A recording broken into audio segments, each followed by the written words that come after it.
Elizabeth Pipko is here. She is a spokesperson for the RNC. Elizabeth, how are you? I'm doing well. How are you?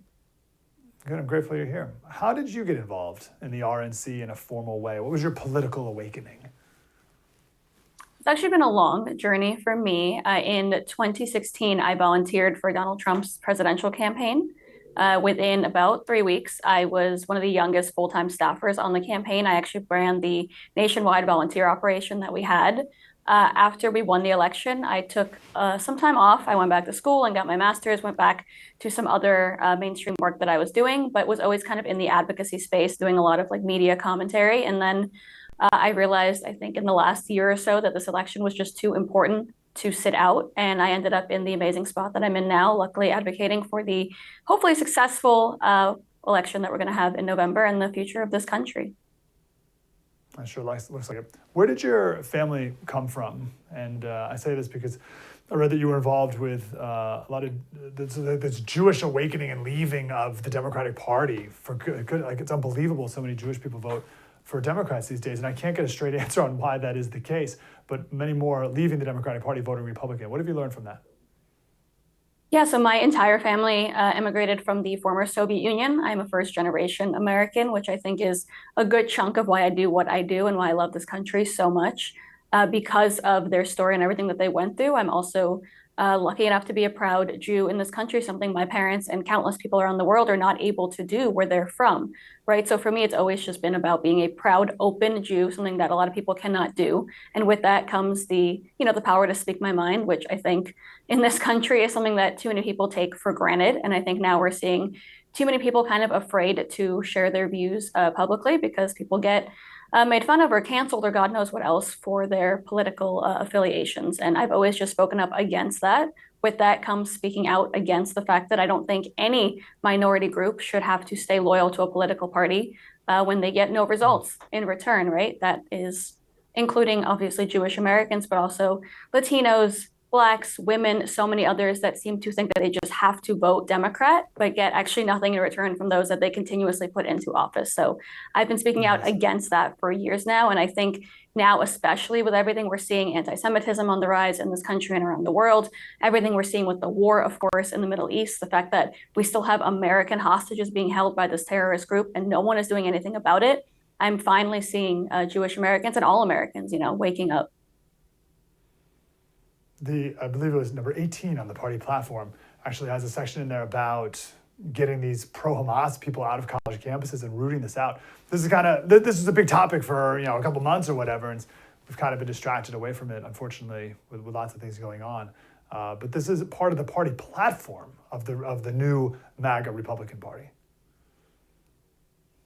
It is, right? I mean, in this country, we have to just encourage patriotism, right? Strength from within. And the only thing that can tear us apart in this country, I truly believe that, is ourselves, right? We're always going to face threats externally and internationally, but the biggest threat comes from our own country and those that want to see our country fail. And when we have people in this country, especially young people, who seem to want to advocate vocally, proudly, openly against our own ally and for a terrorist group, we know that we are seriously in the wrong and have to do something about that before it's too late. Because again, this country will crumble from the inside out only. I truly believe that is the only chance of bringing down the United States of America.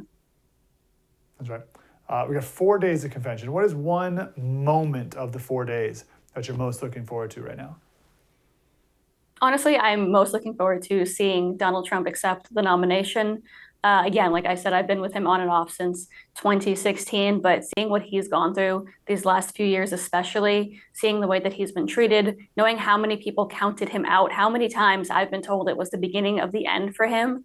Watching him get nominated again is going to be incredible. Seeing that at the same time as looking at these polls where he's leading by double digits in states we never really considered to even be on the map a couple of years ago, I think it's really an incredible moment for him. And I think for anyone that believes in this country, believes in the underdog, and believes in coming out on top just by doing the right thing.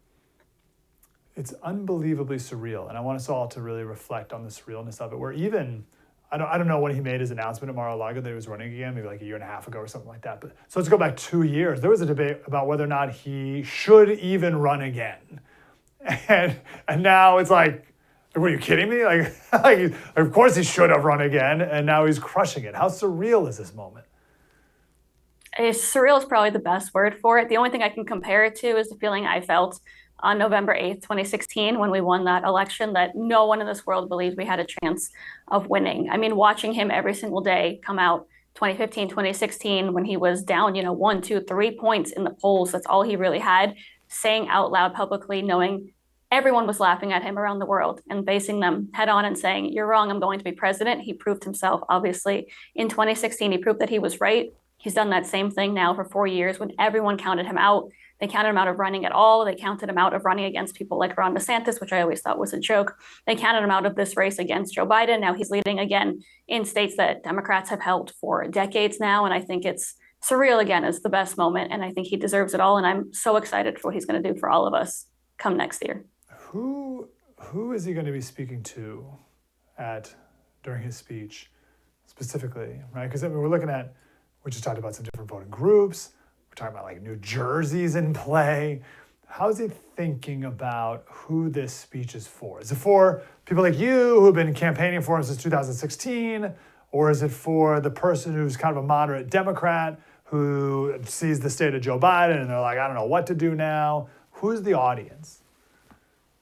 So what I'd say about Donald Trump, something that I've respected forever, is that he doesn't sugarcoat things. He doesn't cherry pick what he's saying based on who he's speaking to or what time of day or year, what events are happening. He is always straight to the point. He doesn't care what you ask him or when. He tells you how it is. I've always respected that. I think the American people do too, right? He's not coming in here with a specific plan to target one specific group of voters. He's coming here to speak to the American people, and he generally knows what he's doing in that case. I'd say better than almost any politician I've seen before him, especially for someone without political experience prior to 2016. I think his plan and platform that he put forth, that we put forth with the campaign here at the RNC, was meant for all Americans. We truly believe everyone, no matter where you come from, even how you have voted before this point in time, everyone will see the benefit of that platform and of Donald Trump. And I think that's why he feels so comfortable up there every single time without a notepad or a teleprompter or anything else, just telling the American people what he thinks is the best scenario for them moving forward and why he should be their pick. And I'm